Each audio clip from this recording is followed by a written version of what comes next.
ভাই বন্ধু হিসেবে আপনাদের সাথে কাঁধে কাঁধ মিলিয়ে কাজ করতে চাই।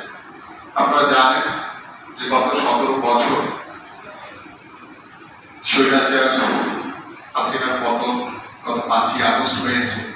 সেই 5ই আগস্টের পরে আমি শুধু সংক্ষেপে দুই একটি কথা বলতে চাই। আমরা স্বৈরাচার বাংলাদেশের মাটিতে দেখতে চাই না।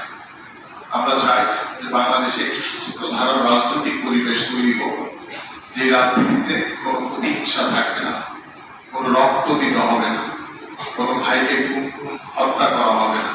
আমরা চাই সেই সুস্থ ধারার রাজনৈতিক পরিবেশ এখন তৈরি হোক, যেটা মানুষের কল্যাণের জন্য হবে, দেশের মানুষের জন্য হবে। এবং আমরা চাই, আমরা জানি যে 5ই আগস্টের পরে আওয়ামী লীগ কিংবা কিছু দক্ষ বিএনপি তৈরি হয়েছে। কিছু দুষ্কৃতিকারীরা বিভিন্ন জায়গায় চাঁদাবাজি, লুটতরাজ, দখলদারি করার অপচেষ্টা করছে। এই জায়গায়